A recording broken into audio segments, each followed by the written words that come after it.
എനിക്കിപ്പോൾ 68 വയസ്സുണ്ട്. ഞാൻ ഇപ്പോഴും 2 പേരെ ജോലി ചെയ്യുന്നുണ്ട്. അതിനെല്ലാം മേടിച്ച് പിറക്കി തന്നിട്ട് വീട്ടിൽ പശു ഉണ്ട്, അതിൻ്റെ കാര്യം നോക്കാൻ പോകും. ചേമ്പ്, കപ്പ, തേന, മധുരക്കിഴങ്ങ്, പിന്നെ കാച്ചിൽ കിട്ടിയില്ല, അതുകൊണ്ട് ഏത്തക്കായും ഉണ്ട്.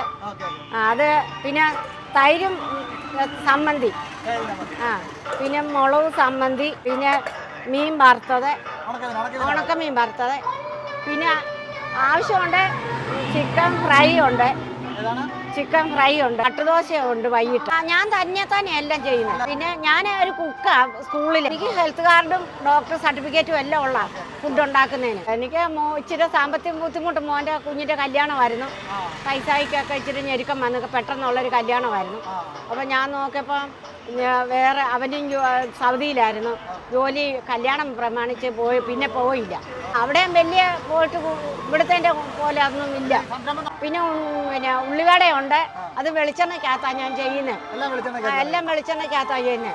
വെളിച്ചെണ്ണ ഇന്നെടുത്തിട്ട് നാളെ അത് ഓരോ ദിവസം മാറി മാറി എടുക്കും. അന്നത്തെ മാത്രമേ എടുക്കത്തുള്ളൂ, പിറ്റേന്ന് വേറെ പൊട്ടിച്ച് ഒഴിക്കും. ഞാൻ ഇവിടുന്ന് ഒരു കമ്പനിയുണ്ട്, കട ഹോൾസെയിലായിട്ട്. അവിടുന്ന് വലിയ 10 പാക്കറ്റ് ഒരു ബോൾസിനകത്ത് ഒന്നിച്ചെടുക്കും. എന്നിട്ട് അവരെല്ലാം വന്ന് ഇവിടുന്നാണ് കഴിക്കുന്നത്. വെളിച്ചെണ്ണയുടെ മണം അടിച്ച ആൾക്കാരെല്ലാം ഉള്ളിവടയ്ക്ക് ഓടി വരുന്നത്. ഓടി വന്നിട്ട് ഏത്തയ്ക്കാപ്പോ ഉള്ളിവട എനിക്ക് തികയത്തേ ഇല്ല. എനിക്ക് ബോളി ഇടുന്നുണ്ട്. പിന്നെ എനിക്കറിയാവുന്ന രീതിയിൽ ഞാൻ കാപ്പിക്കടയൊന്നും നടത്തിയിട്ടില്ല.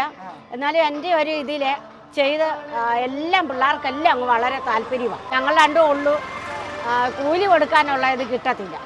ഒരാളെ കൂടെ ശമ്പളത്തിന് എന്നുവെച്ചാൽ ഒരു പ്ലേറ്റ് 50 രൂപ. അത് ഇതിനകത്ത് 6 പീസാകും 50 രൂപയ്ക്ക് വെക്കുന്നത്.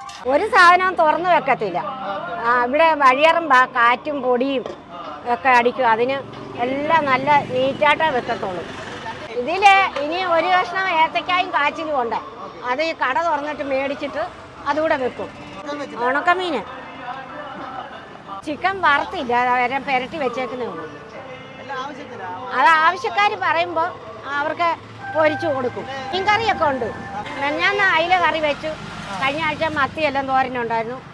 അതിനി അങ്ങനെ ചെയ്യണമെന്നുള്ള ഇതിൽ പോവാം. ഈ സ്ഥലം എവിടെയാണെന്ന് കൂടി നിങ്ങൾക്ക് പരിചയപ്പെടുത്തി തരാം. അതായത് നമ്മൾ പത്തനംതിട്ടയിൽ നിന്ന് മൈലപ്പറയ്ക്ക് പോകുന്ന വഴി, അതായത് ശബരിമല റൂട്ടിലേക്ക് പോകുന്ന വഴി. അപ്പോൾ അവിടെ ഒരു ബിവറേജൊക്കെ കാണാൻ പറ്റുന്നുണ്ട്. അത് കഴിഞ്ഞ് മുന്നോട്ട് വരുമ്പോൾ ഒരു ലയൺസ് ക്ലബിൻ്റെ ഒരു സെൻട്രൽ ക്ലബ്ബോ അങ്ങനെ സംഭവം കാണുന്നുണ്ട്. അവിടുന്ന് വീണ്ടും മുന്നോട്ട് പോകുമ്പോൾ വലത് സൈഡിലാണ് ഈ അമ്മൂമ്മയുടെ കപ്പയും അല്ല കിട്ടിയില്ല എന്ന സ്നാക്സും ഒക്കെ ഉള്ള കട. അതായത് സ്ഥലം നിങ്ങൾക്ക് പരിചയപ്പെടുത്തിയിട്ടുണ്ട്. ഇതുവഴിയൊക്കെ നിങ്ങൾ പോകുമ്പോൾ ഒന്ന് കയറി ട്രൈ ചെയ്ത് നോക്കൂ. വർത്താണ്, നല്ല ക്വാളിറ്റി ഫുഡാണ്.